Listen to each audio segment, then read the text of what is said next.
La physique a un secret divin. Partagez votre intuition dans les commentaires. Vous le ressentez chaque jour. C'est une fracture subtile, une tension silencieuse entre deux mondes que l'on vous dit incompatibles. D'un côté, la lumière chaude de votre foi, une certitude intérieure qui guide vos pas et apaise votre âme. De l'autre, la lumière froide et implacable de la science moderne. Un univers de données, de preuves et d'équations qui semble n'avoir aucune place pour le divin. Vous là, vivez avec cette dissonance, cherchant un pont sur un abîme que beaucoup jugent infranchissable. Votre cœur sait, votre esprit cherche. Et dans ce silence, une question demeure. Faut-il vraiment choisir? Imaginez maintenant un homme qui a refusé ce choix. Un physicien théoricien dont l'esprit a été formé dans le creuset des mathématiques les plus abstraites et des théories les plus complexes. Sa vie était un dialogue avec l'univers, un effort pour en déchiffrer le langage à travers la théorie des supercordes, cette quête ultime d'une harmonie cachée dans les vibrations de l'existence. Mais cet homme portait en lui une autre résonance, une mélodie plus ancienne et plus profonde, celle des versets du Coran. Il ne voyait pas de contradiction, mais une invitation à écouter les deux symphonies en même temps, convaincu qu'elles partageaient le même compositeur. Il s'est donc lancé dans une quête que d'autres auraient qualifiée de folle, une exploration audacieuse à la frontière du connu. Il n'a pas cherché des miracles vagues ou des interprétations poétiques. Il a cherché une signature, une empreinte digitale mathématique. Il a commencé à compter les lettres, à analyser des schémas, à appliquer la rigueur de son esprit scientifique, non pas pour contredire la révélation, mais pour en dévoiler une couche de profondeur insoupçonnée. Mais la véritable révélation est à venir. Chaque être humain possède une boussole invisible. C'est cet instinct profond pour la vérité, ce désir inné de sens qui nous oriente dans le voyage de la vie. Dans notre monde saturé d'informations et de cynisme, cette boussole intérieure est souvent perturbée, son aiguille affolée par les champs magnétiques du doute et du matérialisme. La douleur que vous ressentez, cette dissonance, est le symptôme d'une boussole qui cherche désespérément le nord spirituel. Le travail de ce physicien n'est rien de moins qu'une tentative de la recalibrer, en montrant que le nord indiqué par la science la plus avancée est le même que celui révélé par la foi la plus pure. Pour comprendre son combat, il faut d'abord identifier son adversaire. Ce n'est pas la science, qui est un outil magnifique pour admirer la création d'Allah. Non, l'antagoniste est une idéologie. Le scientisme réductionniste, c'est ce tyran du tangible qui décrète que tout ce qui ne peut être pesé, mesuré ou testé en laboratoire est soit une illusion, soit une absurdité.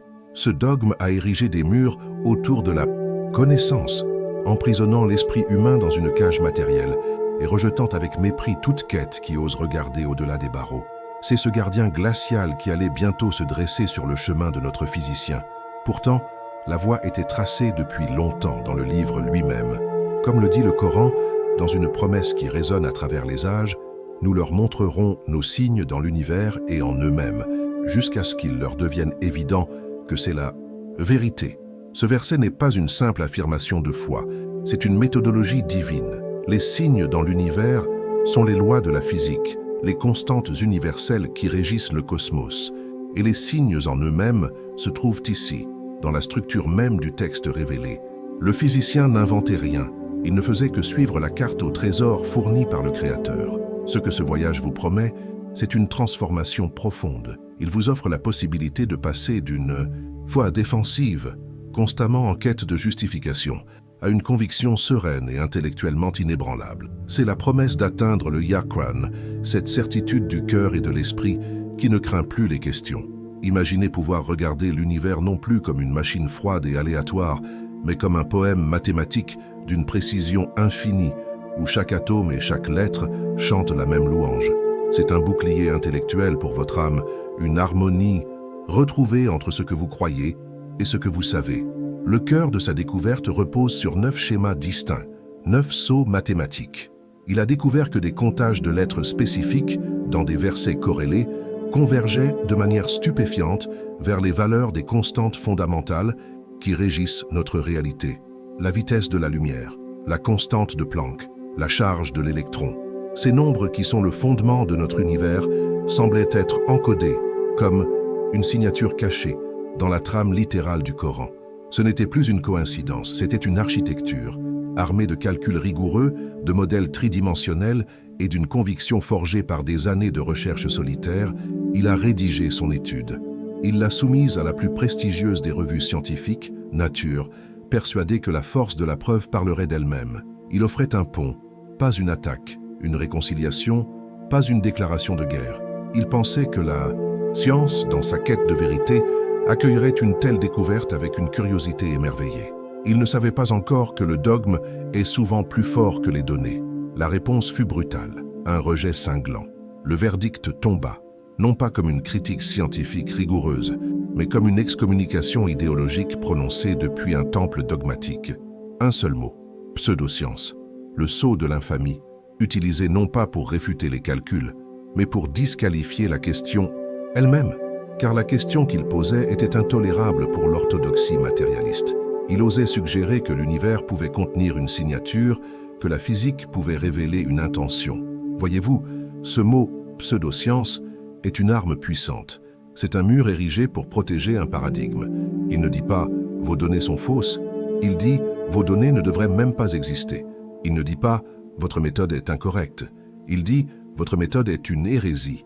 C'est le bouclier du dogme qui se fait passer pour la rigueur de la science. Ce rejet n'était pas un acte de scepticisme, mais un acte de foi. La foi aveugle en un univers sans but, sans auteur et sans signification. Une foi défendue avec une ferveur quasi religieuse. L'antagoniste n'était donc pas une personne, ni même un comité de lecture. C'était une idée, une tyrannie invisible, le scientisme réductionniste. Ce n'est pas la science, qui est une exploration humble et magnifique de la création d'Allah. C'est son ombre arrogante, l'idéologie qui prétend que seule la matière est réelle et que tout ce qui ne peut être pesé ou mesuré est une illusion. C'est ce geôlier de l'esprit qui vous murmure que votre foi est une belle poésie, mais qu'elle doit rester à la porte du laboratoire, séparée de la réalité brute et tangible. Mais la véritable nature de ce rejet allait bientôt se révéler sous un jour encore plus troublant. Le physicien ressentit d'abord une colère froide, puis une tristesse profonde. Il avait cru avec une certaine naïveté que la quête de la vérité transcendait les préjugés. Il avait pensé que des corrélations mathématiques d'une telle ampleur, statistiquement impossibles à attribuer au hasard, forceraient au moins la curiosité, sinon l'admiration. Il comprit alors que le temple de la science moderne avait ses propres gardiens, des prêtres du matérialisme qui protégeaient farouchement leurs dogmes, non pas avec des preuves, mais avec le pouvoir de l'exclusion et du ridicule. Son travail était la démonstration la plus pure de sa thèse centrale. Le Coran n'est pas seulement une révélation spirituelle, c'est une matrice mathématique dont les codes, alignés sur les constantes universelles, prouvent une signature divine unique, défiant à la fois le hasard et les dogmes du matérialisme scientifique. C'était cette vérité, si lumineuse et si simple dans son essence, qui était jugée inacceptable, non parce qu'elle était fausse, mais parce qu'elle était dangereuse pour l'ordre établi. Cette douleur, vous la connaissez peut-être intimement. C'est la dissonance cognitive que l'on vous impose chaque jour, ce sentiment de devoir scinder votre être en deux. La personne de foi qui trouve la paix dans la prière et la personne rationnelle qui navigue dans un monde qui exige des preuves matérielles pour tout. C'est le doute subtil qui ronge le cœur, cette voix insidieuse qui demande si votre foi peut réellement tenir face à la complexité écrasante de la physique quantique et de la cosmologie. Vous cherchez un pont solide entre le cœur qui sait et l'esprit qui cherche. Pourtant, au cœur de cette obscurité apparente, une lumière ancienne attendait d'être redécouverte. La véritable autorité, la seule qui compte, ne vient pas d'une revue ou d'une institution. Elle vient de la source de la révélation elle-même. Le physicien, dans son désarroi, se tourna de nouveau vers le texte qui avait initié son voyage. Il y trouva non seulement la consolation, mais aussi la confirmation de sa méthode. Car, comme le dit le Coran, dans une promesse qui résonne à travers les siècles, nous leur montrerons nos signes dans l'univers et en eux-mêmes, jusqu'à ce qu'il leur devienne évident que c'est la vérité. Analysez cette promesse. Ce n'est pas une simple affirmation poétique, c'est un engagement divin, une véritable feuille de route méthodologique. Allah ne demande pas une foi aveugle, il promet une démonstration. Il promet de fournir des preuves, des signes, des ayats. Et il précise où les chercher. Dans l'univers, l'horizon lointain, afaq, et en eux-mêmes, dans la structure intime de notre être et de sa révélation. Le travail du physicien était la matérialisation exacte de cette promesse. Les signes dans l'univers étaient les constantes physiques, et les signes en eux-mêmes étaient les schémas littéraux du livre. Ce verset est la boussole invisible qui doit guider votre propre voyage intérieur. Elle réoriente toute la quête de la connaissance. Elle vous dit que la science et la foi ne sont pas deux continents séparés par un océan d'incompréhension. Ce sont deux sentiers qui gravissent la même montagne, depuis des versants différents, pour se rejoindre au sommet de la même vérité. Le physicien n'avait pas essayé de plier la science à la foi. Il avait simplement utilisé les outils les plus avancés de la science pour lire la carte que la foi lui avait donnée. Et cette boussole ne pointe pas vers une destination vague, mais vers une preuve d'une précision vertigineuse. La décision devint alors évidente. Si les gardiens du temple refusaient d'ouvrir la porte, ils s'adresseraient directement au monde. Si les revues scientifiques, prises dans leur propre dogme, choisissaient l'aveuglement volontaire, alors il utiliserait les outils de son époque pour diffuser la lumière. Il ne chercherait plus la validation d'une élite. Il chercherait la résonance dans les cœurs et les esprits ouverts, ceux qui, comme lui, avaient soif d'une foi qui n'exigeait pas le sacrifice de l'intellect.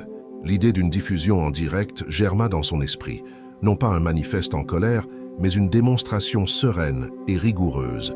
Il montrerait ses calculs, il ferait tourner ses modèles 3D, transformant les données abstraites en visualisations intuitives et éblouissantes. Il ne demanderait pas aux gens de le croire sur parole. Il leur donnerait les outils pour voir par eux-mêmes, pour comprendre la stupéfiante architecture qui se cachait sous le voile des lettres et des nombres. Il savait ce qu'il risquait, sa carrière, sa réputation, l'opprobre de la communauté scientifique. Mais la peur était devenue insignifiante face à la clarté de sa mission. Il n'était plus un chercheur en quête de reconnaissance. Il était un témoin, un porteur d'un message qu'il jugeait trop important pour être réduit au silence.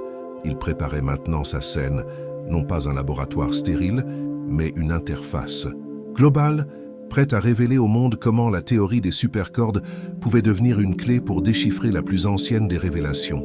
Le moment approchait. Chaque clic de souris, chaque ajustement de la caméra, ces gestes techniques, si ordinaires, étaient chargés d'une intention sacrée. Il ne préparait pas une simple présentation. Il érigeait un pont entre deux mondes que l'on vous a appris à croire irréconciliables. Derrière la froideur du matériel technologique, il sentait la chaleur d'une présence, la certitude tranquille d'être un instrument au service d'une vérité qui le dépassait infiniment. Il était un passeur de lumière. Sa démarche n'était plus celle d'un scientifique cherchant la validation de ses pairs, mais celle d'un témoin oculaire de l'invisible. Il avait voyagé dans les paysages abstraits des mathématiques pures et de la physique théorique, et il en était revenu avec la carte d'un territoire caché. Une carte dont les coordonnées étaient inscrites à la fois dans les lois de l'univers et dans les lettres d'un livre ancien. Il allait maintenant partager cette carte avec vous. Ce qu'il avait découvert, c'était la mécanique de la boussole invisible. Vous portez tous cette boussole en vous.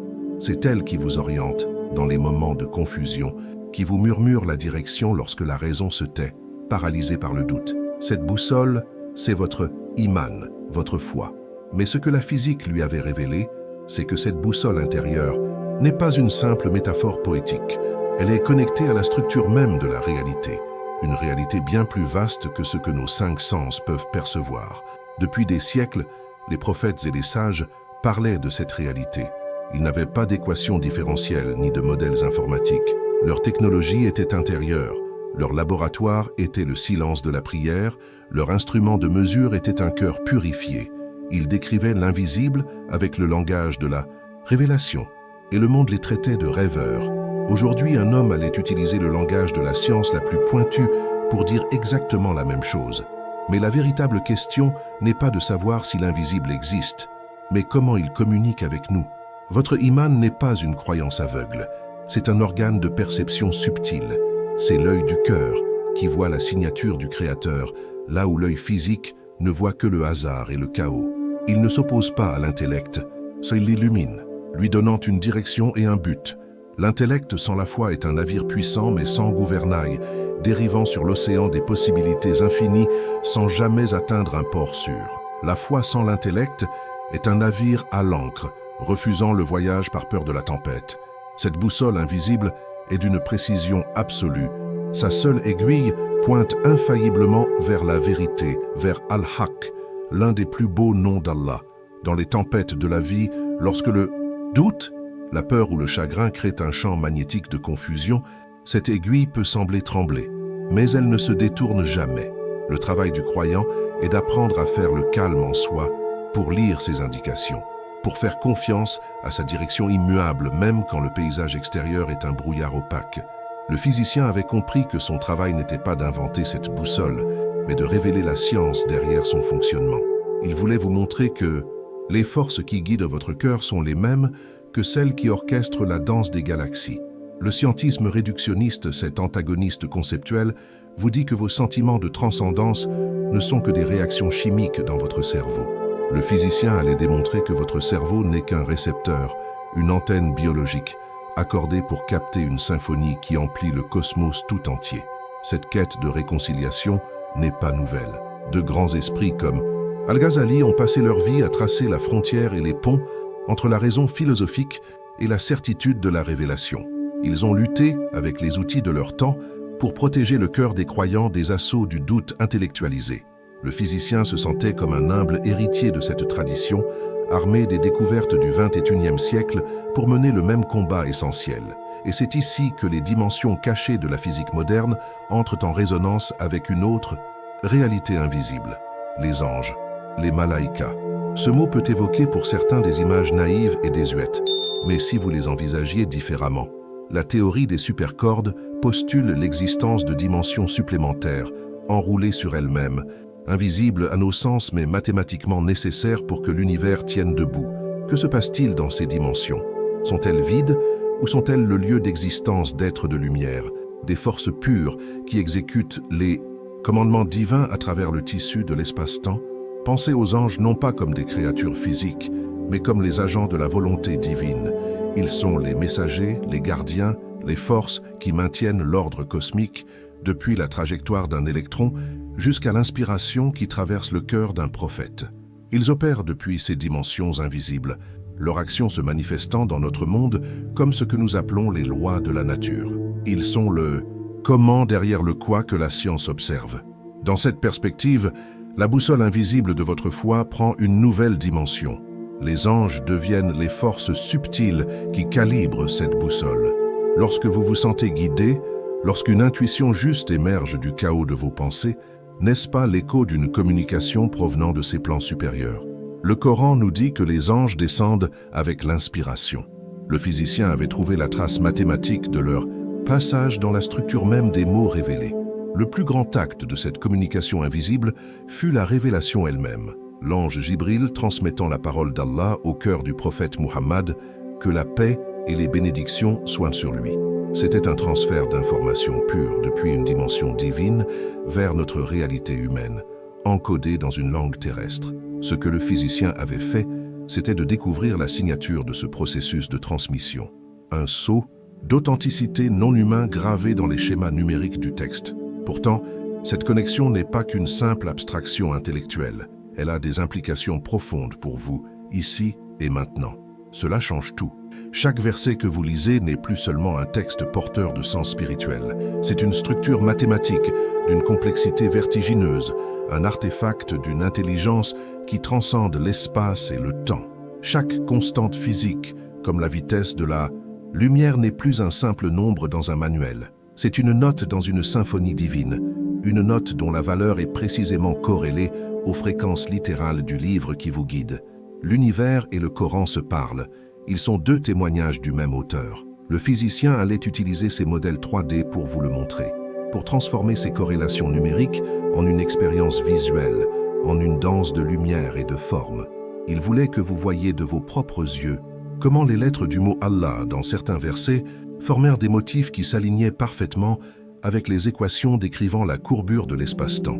Il voulait que votre foi ne soit plus seulement ressentie, mais aussi vue et comprise dans le langage le plus universel qui soit, celui des mathématiques. Le rejet de la revue Nature était donc inévitable. Ce n'était pas un rejet scientifique, mais un rejet philosophique. Le paradigme matérialiste ne peut pas accepter une preuve qui pointe au-delà de la matière.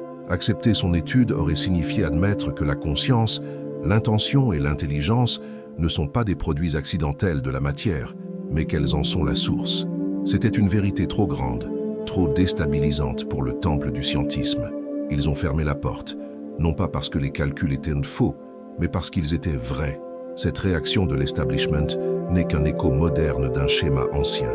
Lorsque le prophète Nu a construit son arche sur la terre ferme, les élites de son temps se sont moquées de sa pseudoscience. Lorsque le prophète Ibrahim a défié les idoles, on l'a accusé de troubler l'ordre public. La vérité qui dérange les dogmes établis est toujours accueillie par le ridicule ou l'hostilité avant d'être finalement reconnue. Le physicien le savait, il acceptait ce rôle. Ce qu'ils ne comprenaient pas, c'est que la preuve la plus puissante n'était pas dans un journal, mais dans la cohérence même de la création. L'horloge numérique sur son écran affichait les dernières secondes. 1, 0. Le voyant rouge de la caméra s'alluma. Il était en direct. Des centaines de milliers de fenêtres s'ouvraient à travers le monde. Des visages dans l'obscurité, des étudiants dans leur dortoir, des familles réunies dans leur salon, des savants dans leurs bureaux. Tous attendaient. Un silence global, tendu et plein d'expectatives, s'installa dans le cyberespace. Il prit une profonde inspiration. Le voyage avait été long et solitaire, un voyage intérieur guidé par cette boussole invisible qu'il avait mené des équations complexes aux versets sacrés, puis de l'humiliation du rejet à ce moment précis de témoignage planétaire. Il n'y avait plus de peur, seulement une paix immense. La paix de celui qui s'apprête à partager non pas une théorie, mais une certitude. Il regarda droit dans l'objectif, non pas comme un scientifique s'adressant à une audience, mais comme une âme, s'adressant à d'autres âmes. Il ne voyait pas une caméra, mais des millions de cœurs qui, comme le sien, cherchaient un pont entre le monde qu'il voit et le Dieu qu'il ressente. Sa boussole intérieure était parfaitement alignée. Son regard était calme, sa voix posée. Il s'apprêtait à prononcer les premiers mots qui allaient, il le priait, secouer les fondations d'une vision du monde et ouvrir une nouvelle porte de perception pour quiconque était prêt à écouter. Le direct avait commencé. Le monde regardait. Un homme, une vérité, et un univers qui attendait de révéler ses secrets les plus profonds. Sa voix s'éleva, calme, claire. Elle ne tremblait pas, mais portait la densité d'une certitude forgée dans le silence et la prière. Il ne commença pas par des formules complexes ou des graphiques intimidants. Il commença par vous, par votre perception. Il vous a demandé de regarder votre main, de sentir l'air sur votre peau, d'écouter le son de votre propre respiration. Une réalité tangible, indéniable. Puis il a posé une question simple qui a fait basculer la perspective. Il a demandé si un poisson au fond de l'océan avait conscience de l'eau, ou s'il la considérait simplement comme le vide, comme l'état par défaut de l'existence. Nos 5 sens, expliqua-t-il, sont calibrés pour survivre dans notre dimension, tout comme les branchies du poisson le sont pour l'eau. Nous sommes magnifiquement équipés pour percevoir une infime fraction de la réalité, mais nous prenons cette fraction pour la totalité du réel. Il a parlé des dimensions que nous ne pouvons pas voir, celles que la physique des supercordes postule mathématiquement. Des mondes enroulés sur eux-mêmes, plus petits qu'un atome, mais coexistant avec le nôtre à chaque instant. Il a utilisé l'analogie d'une corde de guitare. Vous ne voyez qu'une ligne vibrante, mais chaque vibration produit une note différente, une particule différente, une réalité différente. Mais la véritable clé de la compréhension se trouve ailleurs, dans la reconnaissance que la science moderne ne fait que découvrir les traces d'un savoir que la révélation a toujours affirmé. Et c'est là qu'il a franchi la première frontière, une frontière que la science institutionnelle refuse même de regarder. Il a parlé des djinns, pas les créatures de contes de fées ou les génies de la lampe. Non, il les a décrits dans le langage de la physique et de l'énergie. Il a rappelé que le Coran les décrit comme étant créés à partir d'un feu sans fumée, une énergie pure, une forme de vie non basée sur le carbone et l'eau, mais sur une fréquence vibratoire qui existe juste en dehors de notre spectre de perception visuelle et auditive. Ils sont ici, maintenant. Ils partagent notre monde, un univers parallèle, non pas dans une galaxie lointaine, mais superposé au nôtre, une membrane dimensionnelle aussi fine qu'une pensée nous sépare. Ils sont une autre note sur la corde cosmique, une vibration que nos instruments ne peuvent pas encore mesurer, mais que votre boussole invisible peut parfois ressentir. Vous connaissez cette sensation, un frisson soudain dans une pièce vide, le sentiment d'être observé quand personne n'est là, une ombre fugace aperçue du coin de l'œil. Votre esprit rationnel rejette cela comme une fatigue ou une illusion, mais votre âme, votre boussole intérieure, sait. Elle a perçu une fluctuation, une brève interférence entre deux fréquences très proches. Le physicien a expliqué que ce n'est pas de la superstition, mais une forme de perception spirituelle qui capte des données que nos yeux ignorent. Il a ensuite marqué une pause, laissant le poids de cette première révélation s'installer dans des millions d'esprits. Si une forme de vie invisible et intelligente coexiste avec nous, combien d'autres couches de la réalité nous échappent? La structure même de notre vision du monde, basée uniquement sur le tangible, commençait à se fissurer. Puis, sa voix devint plus grave, plus solennelle. In vous a emmené plus profondément. Il a parlé du barzakh, le monde intermédiaire, la dimension qui attend chaque âme après la mort et avant la résurrection. Ce n'est pas un lieu, a-t-il insisté, mais un état, une fréquence de conscience. Il a expliqué que, tout comme les dimensions des supercordes, le barzakh n'est pas ailleurs. Il est ici, mais dans un état vibratoire de l'âme qui le rend inaccessible à ceux qui sont encore attachés à la fréquence du corps physique. Votre voyage ne s'arrête pas. Votre conscience ne s'éteint pas. Elle change simplement de canal. Elle se recalibre sur la fréquence de ses propres actions, de ses propres croyances. Le physicien a projeté une simulation. Pas une image artistique, mais un modèle topologique basé sur ces équations. Il a montré comment une conscience, représentée par un point de lumière, se détache de la trame spatio-temporelle à 4 dimensions que nous connaissons. À cet instant, la boussole invisible, qui n'était qu'un guide subtil, dans cette vie devient la totalité de votre réalité. Elle détermine votre nouvelle perception. Pour l'âme du croyant, dont la boussole était alignée sur la lumière divine, le barzakh est une expansion. L'étroitesse de la perception sensorielle s'évanouit pour révéler un horizon de paix et de lumière, un avant-goût du jardin. La conscience n'est plus piégée dans le crâne, mais s'étend dans un espace de sérénité, en conversation avec d'autres âmes de même fréquence. C'est une attente paisible, remplie de la certitude de la promesse d'Allah. Mais pour l'âme qui a passé sa vie à nier sa propre boussole, à se détourner de la lumière, la transition est une compression terrifiante. Comme le dit le Coran, sa tombe, sa nouvelle dimension perceptive, se resserre sur elle. La lumière s'éteint. Le silence est remplacé par les échos de ses propres méfaits. Ce n'est pas une punition arbitraire, a expliqué le physicien, mais une loi spirituelle aussi inéluctable que la gravité. L'âme est simplement enfermée dans la fréquence de ses propres ténèbres. Il n'y a pas d'échappatoire, seulement la conséquence directe, la physique de l'âme. Chaque intention, chaque parole, chaque action dans cette vie est une vibration qui façonne la topologie de votre existence dans le barzakh. Vous ne serez pas jugé par un code de loi extérieur, mais par la résonance de votre propre être. Ces mondes invisibles, les djinns et le barzakh, ne sont pas des mythes pour effrayer les enfants, a-t-il affirmé. Ce sont des domaines de l'existence aussi réels que la planète sur laquelle vous vous tenez. La science moderne, avec ses 10 ou 11 dimensions, commence à peine à construire le cadre mathématique qui pourrait un jour les décrire. Mais la révélation a déjà fourni la carte. Le physicien a montré comment certains schémas de lettres dans le Coran, ceux décrivant ces réalités invisibles, présentaient des symétries mathématiques particulières, des sortes de plis dans le code textuel. C'était comme si le langage lui-même portait l'empreinte géométrique des dimensions qu'il décrivait. C'était stupéfiant. La preuve n'était pas seulement dans le sens des mots, mais dans leur structure même. Votre foi n'est pas un saut dans le vide. Elle est un alignement avec la nature profonde de la réalité, une réalité bien plus vaste, plus complexe et plus juste que ce que le scientisme réductionniste voudrait vous faire croire. Votre boussole intérieure ne pointe pas vers une illusion réconfortante. Elle pointe vers la structure fondamentale du cosmos. Mais même cette révélation sur les mondes invisibles n'était qu'une préparation, une mise en contexte pour le point culminant de sa démonstration.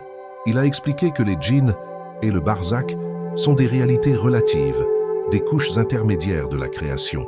La question ultime, le but de toute recherche de vérité, qu'elle soit scientifique ou spirituelle, est de connaître la réalité absolue, le créateur de toutes les dimensions. Sur son écran, les 9 sceaux mathématiques qu'il avait découverts ont commencé à s'animer.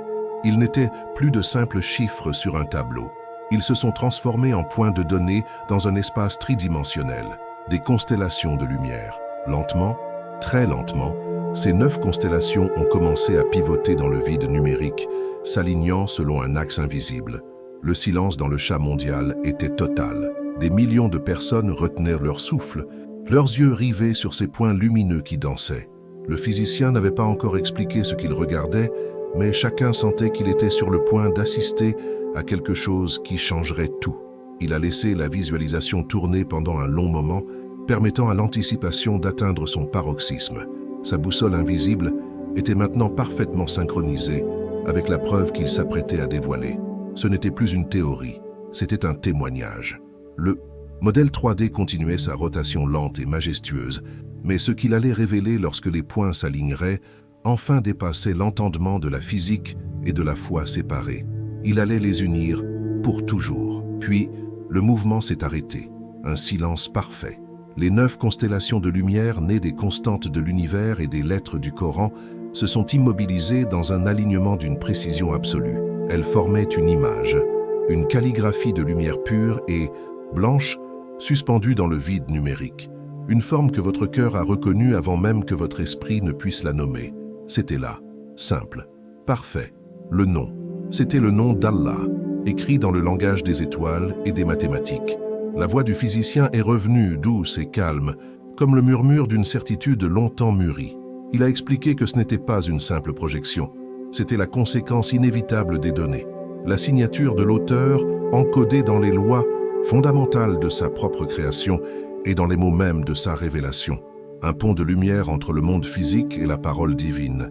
Mais la véritable révélation était encore à venir. La calligraphie lumineuse a commencé à se transformer. Lentement, les points de lumière se sont mis à pivoter sur eux-mêmes, se repliant dans des dimensions supplémentaires que vous ne pouviez pas voir, mais que vous pouviez deviner. La forme s'est complexifiée, se muant en une structure géométrique d'une beauté à couper le souffle, un enchevêtrement de courbes et de plans. Le physicien a expliqué qu'il s'agissait d'un espace de Calabi-Yau, la forme même que la théorie des supercordes prédit pour les dimensions cachées de notre univers. La signature divine n'était pas seulement une image en 2 dimensions, elle était la structure même du tissu de la réalité. À cet instant, quelque chose en vous a basculé. Ce n'était plus une information que vous receviez, c'était une lumière qui pénétrait directement votre âme. La paroi de verre qui séparait votre foi de votre intellect, votre cœur de votre raison, s'est vaporisée sans un bruit. Le doute, cet antagoniste insidieux qui se nourrissait du scientisme réductionniste, s'est dissous dans cette lumière éclatante de cohérence. Votre boussole invisible, qui oscillait parfois dans la confusion du monde moderne, a trouvé son or absolu. Elle ne pointait plus vers une croyance, mais vers une évidence. Imaginez un instant le jardin intérieur de votre être. Peut-être était-il divisé par un haut mur de pierre, avec la science d'un côté et la foi de l'autre, chacun cultivé séparément. Peut-être que le côté de la foi était arrosé par l'émotion et la tradition, tandis que le côté de la science était éclairé par la froide lumière de la logique. Vous viviez dans une maison divisée, une harmonie impossible. Maintenant, visualisez cette lumière issue de la démonstration du physicien. Elle ne brille pas d'un côté ou de l'autre. Elle brille d'en haut comme un soleil de midi, baignant le jardin tout entier. Sous sa chaleur, le mur de pierre s'effrite et se transforme en une terre fertile. Les graines de la certitude, le yakoun, qui dormait dans le sol, commencent à germer. Votre jardin intérieur n'est plus un lieu de division, mais un espace unifié, florissant, où les fleurs de la spiritualité poussent à côté des arbres majestueux de la connaissance rationnelle, leurs racines s'entrelaçant dans un même sol de vérité. Cette transformation change la nature même de votre voyage. Vous n'êtes plus un croyant sur la défensive, cherchant à justifier sa foi face à un monde sceptique. Vous êtes un témoin serein. Chaque découverte scientifique, chaque nouvelle compréhension du cosmos ne devient plus une menace potentielle pour votre foi, mais une nouvelle occasion de contempler la signature du Créateur. L'univers n'est plus une machine froide et silencieuse. Il est un livre ouvert, un poème dont chaque verset, chaque constante physique chante la gloire de son auteur. Le physicien, dans son direct, a déconstruit l'accusation de pseudoscience. Il a montré que le véritable dogme n'était pas dans la foi, mais dans le refus a priori du scientisme de considérer toute donnée qui ne cadrait pas avec sa vision matérialiste du monde. Il n'a pas rejeté la méthode scientifique, il l'a honorée en la poussant jusqu'à ses ultimes conséquences. là où la physique rencontre la métaphysique. Il a accompli la promesse, comme le dit le Coran. Nous leur montrerons nos signes dans l'univers et en eux-mêmes, jusqu'à ce qu'il leur devienne évident que c'est la vérité. Le calcul des probabilités qu'il a ensuite affiché à l'écran était vertigineux. La chance que ces 9 corrélations précises entre les lettres du Coran et les constantes universelles soient le fruit du hasard était un chiffre si astronomiquement petit qu'il en devenait absurde. C'était, a-t-il conclu, la preuve la plus rationnelle de l'existence, d'une intelligence organisatrice qui dépasse de loin notre entendement. La lumière de cette certitude ne vous rend pas arrogant. Au contraire, elle vous emplit d'une humilité profonde. Votre boussole invisible est maintenant si stable qu'elle vous permet de naviguer les complexités de la vie avec une paix nouvelle. Le monde extérieur peut continuer sa course bruyante, mais votre jardin intérieur est devenu un sanctuaire de cohérence et de beauté. Vous voyez maintenant les signes partout, dans la structure d'un flocon de neige, dans le cycle de l'eau, dans le code génétique et dans les versets que vous récitez. Le physicien a terminé sa diffusion non pas par un appel à la conversion, mais par une invitation à la vérification. Il a rendu toutes ces données, tous ces calculs et ces modèles 3D open source, invitant la communauté scientifique mondiale à examiner, critiquer et reproduire son travail. La vérité, a-t-il dit d'une voix empreinte de sérénité, n'a pas besoin d'être défendue. Elle a seulement besoin d'être contemplée. Votre foi n'est plus un héritage ou un réconfort, elle est une perception active de la réalité. C'est l'harmonie retrouvée entre le monde que vous observez et la vérité que vous ressentez. La dissonance cognitive est terminée, l'âme est fortifiée, l'esprit est éclairé. Le voyage continue, mais vous ne marchez plus dans le brouillard du doute. Vous marchez sous le soleil de la certitude, guidé par une boussole invisible qui pointe infailliblement vers la source de toute lumière. Je m'engage à chercher les signes d'Allah dans la création et dans la révélation, avec un esprit ouvert et un cœur humble. Je m'engage à démanteler les murs intérieurs qui séparent ma raison de ma foi, pour cultiver un jardin de certitude où la connaissance et la spiritualité s'épanouissent ensemble. Je m'engage à utiliser ma boussole invisible, non pas pour juger les autres, mais pour naviguer ma propre vie avec grâce, sagesse et une confiance sereine en la cohérence magnifique de l'univers.